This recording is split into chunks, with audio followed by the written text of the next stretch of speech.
Mesdames, Messieurs, bonsoir. Il est 20h sur les antennes de la télé Futur Média. C'est parti pour le sommaire de cette édition. L'opposition sénégalaise affiche sa détermination pour barrer la route à Macky Sall en rassemblement cet après-midi à la place de l'Obélisque. Elle accuse le candidat sortant de préparer un coup d'État électoral. Grosse colère des populations de Kër Mbaye Fall. Elles étaient cet après-midi dans la rue pour manifester contre l'enclavement de leur localité aggravée par les travaux de Promobile et du TER. Les corps des 4 pêcheurs sénégalais découverts au Cap-Vert ne seront pas rapatriés. Le gouverneur de Saint-Louis qui donne l'information soutient que les corps sont en état de décomposition très avancé. Et puis Tombouctou Institute en croisade contre la violence dans le milieu sportif.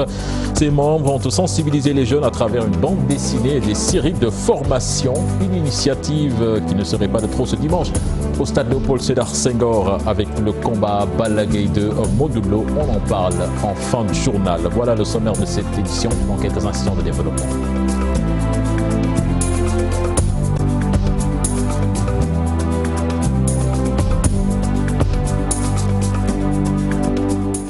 Bienvenue à toutes et à tous. Nous allons tout de suite à la place de l'Obélisque pour y retrouver Pape Farah Ning. Pape Farah, bonsoir.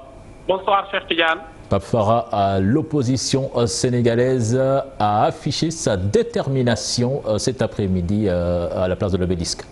Effectivement, cher Tidiane, très déterminé pour une élection transparente avec la participation de tous les candidats. Beaucoup de leaders ont répondu présents au sitting donc à la place de la nation. Pour les membres du front, il faut changer de fusil d'épaule, c'est-à-dire de changer de méthode de combat. Donc ils se radicalisent totalement, ces gens de l'opposition. Selon eux, donc l'État prépare un coup d'État électoral où le processus donc n'est pas clair depuis le début et c'est un forcing et tout passe. Selon eux aussi, ils disent que l'heure est très grave à 45 jours de l'élection présidentielle. Ils réclament aussi le vrai fichier électoral. Donc ces opposants à Macky Sall actuellement disent que Macky Sall est pire que Yaya Jammeh. Donc il est temps que les Sénégalais prennent donc leurs responsabilités pour bouter Macky hors donc du palais. Selon Thierno Alassane Sall, il y a un nouveau code pétrolier qui va donc brader toutes les ressources du Sénégalais. Pour Moussa Tine aussi, il dit que l'État veut donc changer le casier judiciaire que Khalifa Sall avait déposé au niveau du Conseil constitutionnel. Mais pour finir, des prières ont été formulées par Serigne Mansour Sy Djamil pour que Macky Sall puisse partir donc, et des élections apaisées. En quintessence, c'est ce qu'on peut retenir au sitting de l'opposition ce soir. Merci à vous, Pape Farah Ning. On y reviendra dans nos prochaines éditions. Rejet de dossier de parrainage de plus de 20 candidats déclarés à la présidentielle. L'expert électoral Ndiaga Sylla déclare que rien n'est définitif. La recevabilité de la candidature sera examinée et fera l'objet de décision du Conseil constitutionnel au plus tard le 20 janvier prochain. Il a rencontré nos reporters Mame Biram Diouf et Gervais Yao. À l'heure actuelle, on ne peut pas dire qu'une candidature a été rejetée ou retenue. Parce que justement, ce qu'il faut comprendre, c'est la complicité effectivement donc, du système de parrainage. Il fallait, compte tenu justement de l'ampleur justement des signatures déposées par les différents candidats et conformément aussi à la loi électorale, il fallait que le Conseil constitutionnel puisse justement s'appuyer sur la version électronique pour faire justement un contrôle automatisé à partir justement d'un logiciel. Le Conseil peut dire demain qu'un Pape Diop, qu'un Thierno Alassane Sall, compte tenu justement de la vérification peut-être de fonds qui sera faite, le Conseil pourrait considérer que oui, leur candidature est recevable. Comme aussi parmi ceux qui ont déjà passé justement l'étape justement du parrainage, le Conseil peut demain, sur la base effectivement de cet élément de parrainage, comme aussi sur la base des autres éléments, comme la nationalité, comme justement comment dire, l'inscription sur les listes électorales, les motifs sont nombreux, le Conseil peut être amené à dire justement que telle candidature ne saurait être en fait donc recevable. Nous allons à Ziguinchor à présent. Le préfet invite les jeunes leaders de sa circonscription à sensibiliser les populations pour le retrait des cartes d'électeurs. Ibra Fall, qui a fait cette invite en marge d'un atelier de formation des jeunes sur le processus électoral, a déclaré que des milliers de cartes d'électeurs étaient en souffrance dans son département. Boubacar Diassi, Lamine Magnan. Les jeunes et les femmes, c'est finalement l'essentiel du corps électoral. Si aujourd'hui vous enlevez les jeunes, c'est-à-dire ceux qui ont entre 18 et 35 ans, vous enlevez les femmes, il ne restera plus grand-chose du corps électoral. Donc, parler de l'implication de ces deux franges importantes de la population dans le processus électoral revêt donc un caractère extrêmement important. C'est pourquoi je suis venu ici pour les encourager, joindre ma voix et mes efforts aux leurs pour contribuer à la sensibilisation de ces franges-là, les jeunes et les femmes, pour appeler les uns et les autres à contribuer à un scrutin calme. C'est pourquoi j'ai appelé ces jeunes leaders à s'engager dans le cadre du processus électoral en cours, notamment dans la sensibilisation pour le retrait des cartes d'électeurs. J'y suis revenu très longuement parce qu'au moment où nous parlons, nous avons des milliers de cartes d'électeurs en souffrance dans nos services. L'actualité judiciaire à présent, autosaisine du procureur de la République sur des dossiers nébuleux. La demande est tout le temps formulée par beaucoup d'acteurs. La plus récente est celle du Forum civil sur l'affaire des 94 milliards de francs CFA. De l'avis des juristes Samba Thiam et maître Abibatou Samb, le procureur peut s'autosaisir sur des dossiers, mais il faut d'abord l'existence d'une infraction. Alassane Ba, Gervais. Il est souvent interpellé. Le procureur de la République exerce une fonction, un service qu'on appelle le ministère public, et lié à la protection de la société. Donc c'est un représentant de la société. Le procureur de la République apprécie l'opportunité des poursuites et l'infraction doit être déterminée. Il faut savoir qu'avant l'opportunité des poursuites, il y a ce qu'on appelle la légalité des poursuites. Je vous avais dit tout à l'heure que le procureur recherche des infractions. Nous avons émis des valeurs, nous voulons nous protéger et nous devons confier cette fonction de la protection. De l'avis de maître Abibatou Samb, le procureur reste indépendant, libre de faire ses choix, même s'il est soumis à une hiérarchie. Aujourd'hui, beaucoup pensent que le procureur n'est pas quelqu'un d'indépendant. J'ai envie de vous dire, détrompez-vous, c'est un magistrat qui occupe son poste, qui, comme l'a indiqué le professeur Samba Thiam tout à l'heure, apprécie l'opportunité des poursuites. Et dans ce contexte-là, c'est à lui de voir si les faits pour lesquels il a été saisi méritent, nécessitent que l'on approfondisse un peu l'enquête. Quand il reçoit une plainte, il l'examine. Il examine tout ce qu'il reçoit par rapport à une immensité d'affaires. Il appréciera, s'il ne juge pas pour le moment opportun d'engager des poursuites, on ne peut pas le faire sanctionner.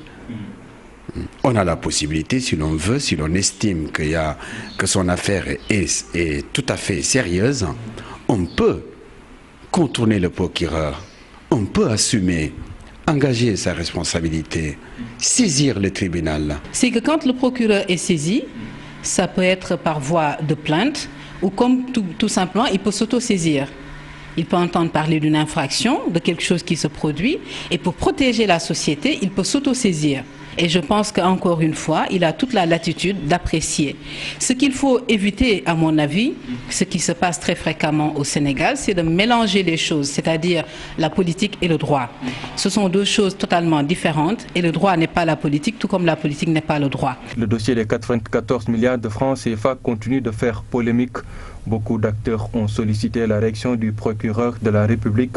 Aux dernières nouvelles, il a reçu la plainte d'Ousmane Sonko et compte l'examiner. Alassane Ba. Le président Macky Sall n'a jamais voulu que Assane Diouf soit expulsé des États-Unis en 2017, contrairement aux informations véhiculées à l'époque. C'est une révélation de Babacar Diagne, l'ancien ambassadeur du Sénégal au pays de l'oncle Sam, souligne que c'est la raison pour laquelle celui qu'on surnomme l'insulteur public n'avait pas été inquiété à son arrivée au Sénégal. L'actuel président du Sénéra était l'invité de l'émission Face to Face avec Chérif Dia. Extrait. Ceux qui disent par exemple que Assane Diouf, les gens sont allés faire de la délation, mais c'est un peu n'importe quoi. Quelqu'un qui s'est caché, oui, mais qui ne s'est pas caché du tout. Donc il est là. Aux États-Unis, il y a des structures, donc c'est le travail. C'est le travail. Et je vous le dis, parce que je parle très peu quand il s'agit de diplomatie, parce que j'ai rendu hommage aux gens du corps, comme je vous l'ai dit dès le début. Le président Macky Sall ne voulait pas qu'il vienne. Il ne voulait pas. Il ne voulait pas qu'il soit rapatrié. Et quand on l'a rapatrié, il a dit, s'il arrive, moi je le laisse libre. C'est ce qui s'est fait. Je pense que dans ça, on devrait quand même lui rendre hommage, parce que c'est ça qu'il a fait. Et il n'a pas voulu répondre aux gens qui parlent à gauche et à droite. Il a pardonné. Moi non plus d'ailleurs. Non plus, parce que moi je dis, j'ai quelque part pitié d'Assane Diouf, donc je n'en parlerai pas. Une émission que vous pourrez suivre ce dimanche à partir de 12 h. Je vous l'annonçais dans les titres de cette édition. Les corps des 4 pêcheurs sénégalais découverts au Cap-Vert ne seront pas rapatriés. Le gouverneur de la région, Alioune Aïdara Niang, a fait cette annonce et précise que les corps sont en état de décomposition très avancée. Le chef de l'exécutif régional a promis une inhumation dans les règles. Je vous propose de l'écouter. Il est au micro de Seynou Diop et Habib Sek. 4 corps ont été retrouvés. Et la pirogue a été identifiée. Et dedans, on a retrouvé 4 corps. Je ne dirais pas de restes mortels, mais 4 corps, 4 cadavres. Et l'identification a permis de constater que c'était les 7 pêcheurs sénégalais. On a retrouvé 4. Ils sont maintenant à l'Institut médico-légal de Praia, parce que l'embarcation a échoué pas en Mauritanie, mais dans une île au Cap-Vert. Parce que le Cap-Vert, c'est un chapelet d'îles. L'état des corps, selon le ministre de la Pêche Omar Gueye, l'état des corps ne permet pas le rapatriement au Sénégal. Ils sont en décomposition très avancée. Toutefois, nous avons cherché à lui communiquer les photos pour qu'au moins on puisse faire de sorte qu'on puisse savoir quels sont les corps qui ont été retrouvés et quels sont les disparus. Les populations de Corbeil-Fall étaient dans la rue cet après-midi à l'origine de leur manifestation à l'enclavement de leur localité aggravée par les travaux de Promoville et du TER. Salif Sow, Asmalik Diop. Il y a plus de 2 ans, l'État du Sénégal, en toute complicité et pour des raisons purement électoralistes, avec Promoville, ont entamé ce tronçon de route qui le fait bientôt 2 ans, qui nous enclave totalement du reste du monde. Le moindre geste d'aller et de venir nous est privé, plongeant ainsi notre cité dans la précarité, dans la pauvreté et dans l'isolement la plus parfaite. Le train express régional qui est venu encore une fois plonger la cité dans des malheurs. Nul accès ne nous est plus possible. Imaginez-vous, dans une localité, pour sortir, vous devez faire une déviation de plus de 5 km. Ce qui est inadmissible. Personne, même si vous avez un malade, c'est la catastrophe. Si vous avez un décès, c'est la catastrophe. Il y a le maire, hein? Ils ont rencontré une fois le maire, mais ça n'a pas abouti. Maintenant, on a tous les moyens, hein, pour bloquer le système de l'État. La route est là, on peut aller là-bas, la terre est là, on peut aller là-bas, mais la route nationale est là. On en a assez maintenant. Nous allons en dehors de Dakar avec l'association des imams et oulémas à la frontière entre le Sénégal et la Guinée-Bissau qui sensibilise les populations sur les phénomènes de vol de bétail et qui fait rage dans cette partie du pays. Une situation qui crée de vives tensions entre Sénégalais et Bissau-Guinéens. Bakary Kanté.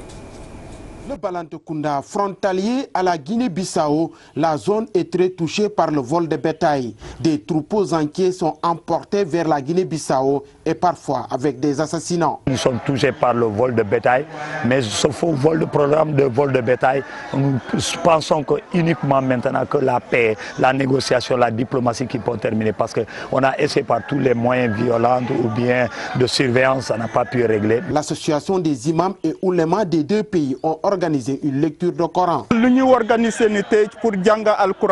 Ce que nous avons organisé aujourd'hui, c'est une lecture du Coran pour instaurer la paix entre le Sénégal et la Guinée-Bissau. Il fut des moments, personne n'osait organiser ces genres d'initiatives ici.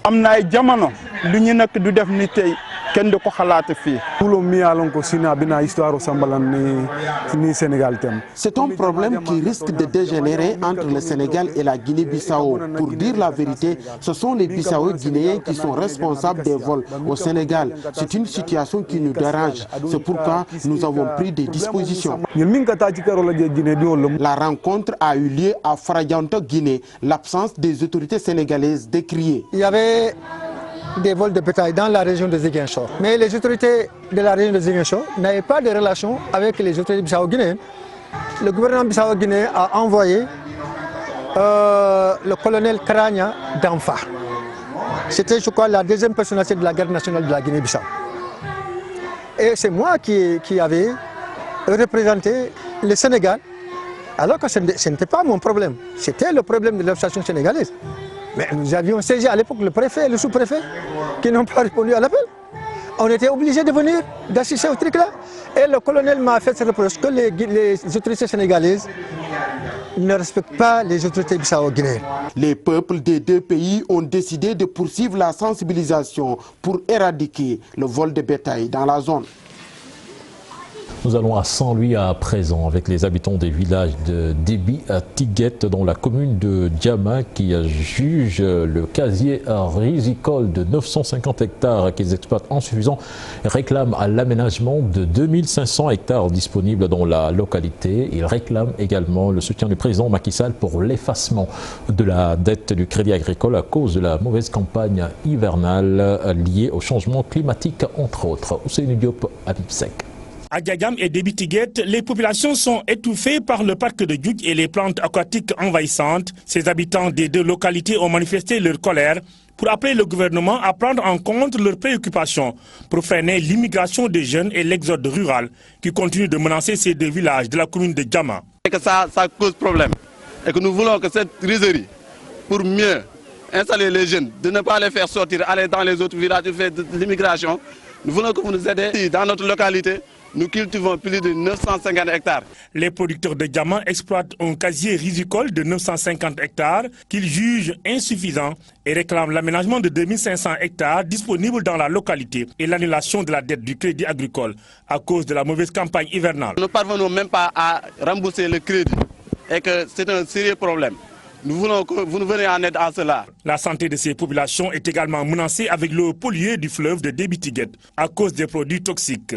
Avec le drainage qui fait verser l'eau là-bas, polluée avec des produits toxiques. On peut dire, les produits qui se versent dans les champs, ça se verse au niveau du fleuve. Et qu'à chaque fois nous le consommons. Diagam et Déby Tiguette vivent les mêmes problèmes. Le gouvernement est interpellé par ces manifestants pour des solutions définitives. Et puis le directeur de l'information et de la formation au ministère de l'Éducation nationale dénonce l'agression d'un directeur d'école à Kolda par un parent d'élèves. M. Mamadou Moustapha Diagne estime que la violence n'a pas sa place dans un établissement scolaire. Ensuite, j'ai signé Aïssatou Gueiba et Amadouba. On remarque de plus en plus d'enseignants victimes de violences dans leur établissement. La dernière en date, le cas d'un directeur d'école à Kolda. Le cas de Kolda.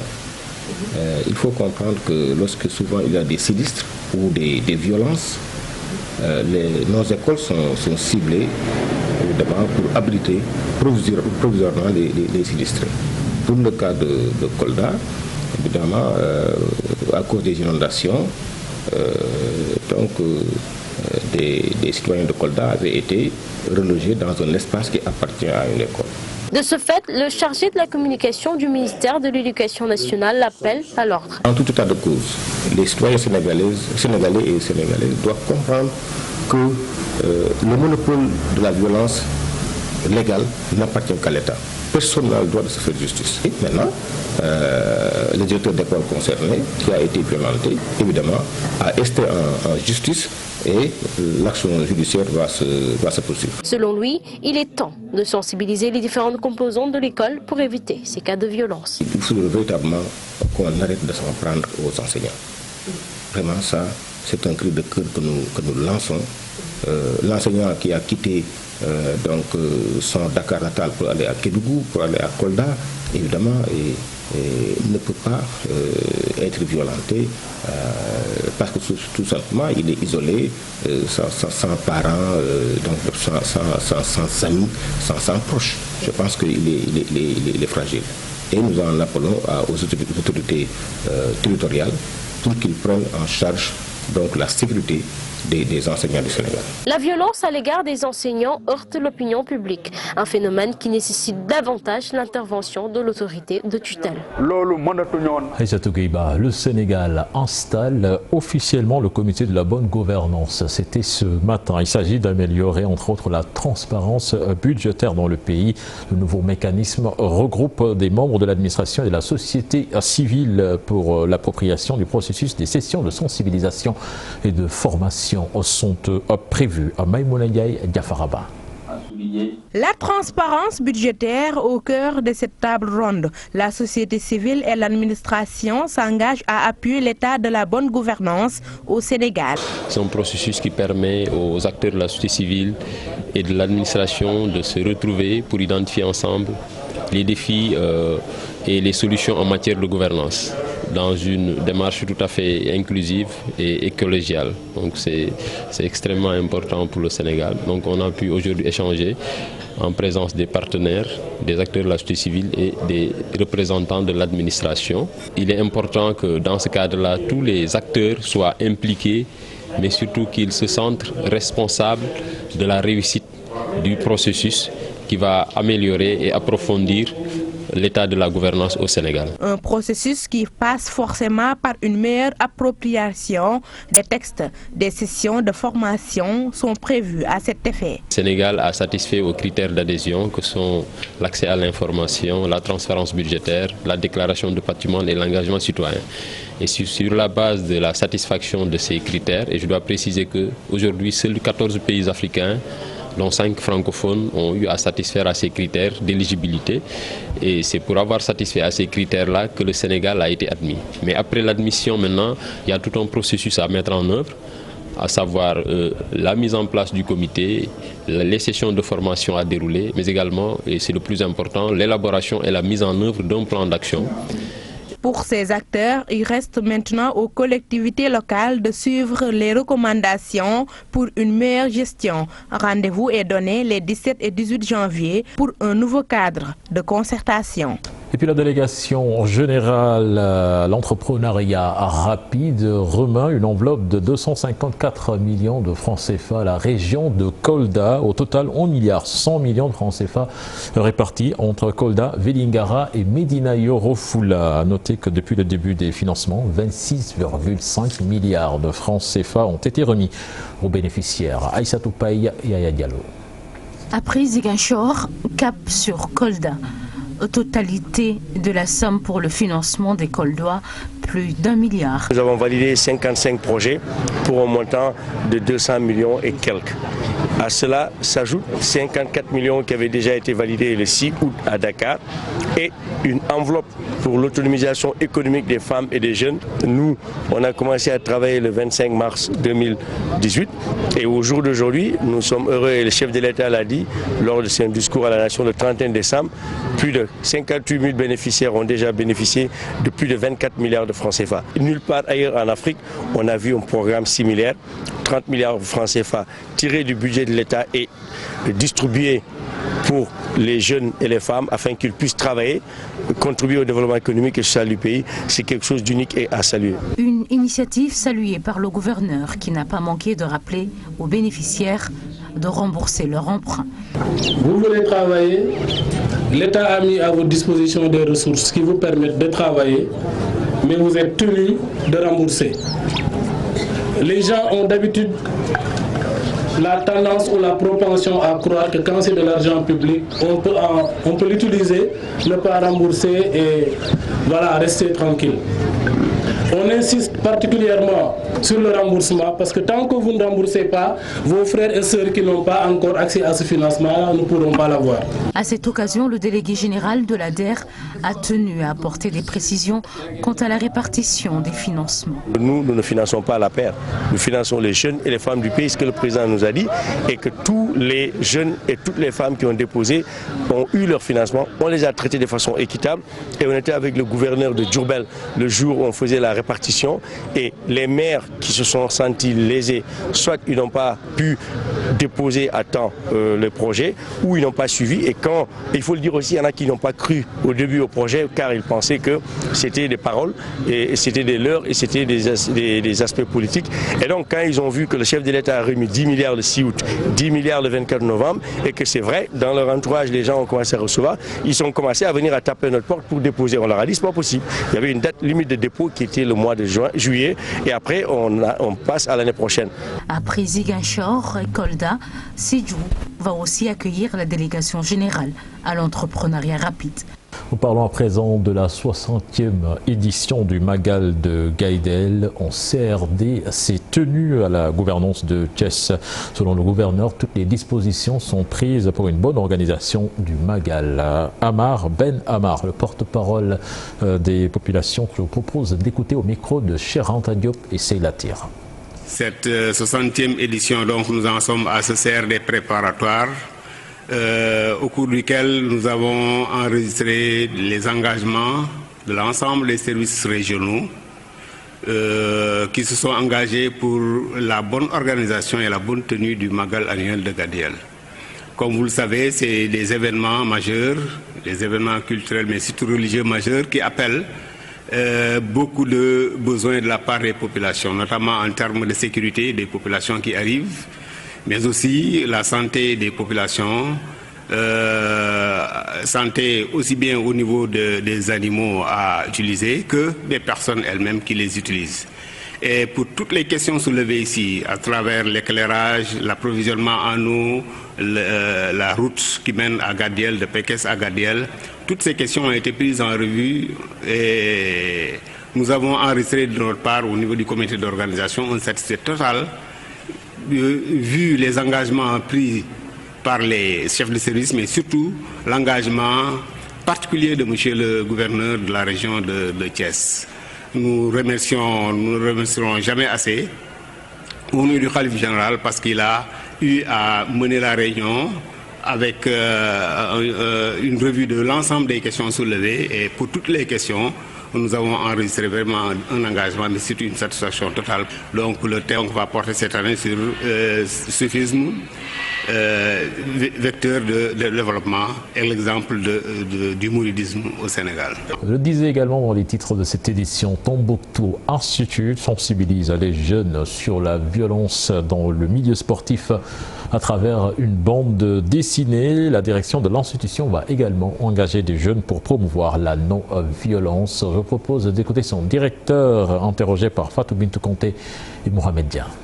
Ce projet a été lancé dans le but de prévenir la violence dans le milieu sportif.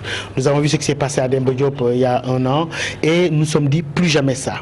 C'est dans ce cadre que, en plus des mesures sécuritaires prises par le gouvernement du Sénégal, nous devons accompagner cela par la sensibilisation et l'éducation citoyenne. Nous avons mobilisé les radios communautaires pour que le message arrive au plus loin et nous appuyer sur les ASC. S'il y a une organisation omniprésente aujourd'hui au Sénégal, dans le plus petit village du Sénégal, c'est une ASC.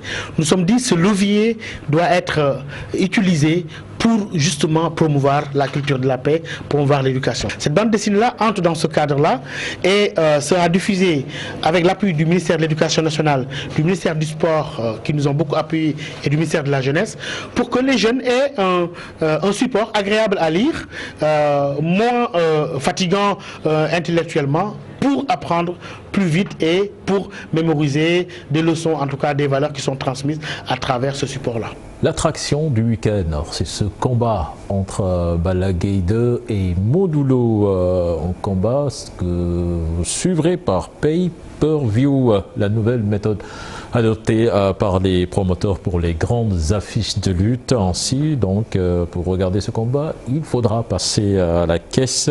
Les amateurs alertent sur les risques d'arnaque dans ce sujet, signé Habib Faye et Mardia. Ce combat va être diffusé en live pay-per-view. Ceux qui voudront le suivre hors du stade devront acheter un code pour regarder le combat Balla Gaye 2 Modou Lo. Une méthode tant attendue par les promoteurs et amateurs. Donc, qui nga xamné tay dafa jël xaalisam teug lamb aussi dafa bëgg am dara. Cela participe au développement de la lutte. Le promoteur a bien fait car il a investi beaucoup d'argent et nous saluons ce geste. Cette méthode aurait dû être réalisée au Sénégal depuis fort bien longtemps, car c'est dur d'organiser une grande affiche et au finish, on perd tout son argent. Ils alertent les arnaqueurs et appellent le chef de l'État. Le président Macky Sall doit acheter les tickets pour faciliter la tâche aux promoteurs, mais aussi pour permettre à tout le monde de suivre cet événement. Nous avons beaucoup travaillé là-dessus. J'alerte tous les trafiquants, arnaqueurs, car tout est sécurisé. Une méthode développée au Sénégal à cause de l'absence de sponsors dans la lutte, disent-ils. L'absence de sponsors a favorisé cette méthode car, comme vous le savez, maintenant on peut avoir des bénéfices avec le code pay-per-view. Si aujourd'hui les entreprises privées et publiques avaient sponsorisé la lutte, tout le monde aurait pu suivre le combat devant son petit écran. Balla Gaye 2, Modou Lo, un combat qui nécessite beaucoup de moyens logistiques, affirment nos interlocuteurs. Cependant, les amateurs du petit écran sont obligés d'acheter le code pour un live pay-per-view. Habib Faye, merci. C'était le dernier élément de ce journal. Prochain rendez-vous pour l'information. Ce sera à 0h avec le tout en images. Excellent suite de programme en compagnie de la Télé Futurs Médias. Au revoir.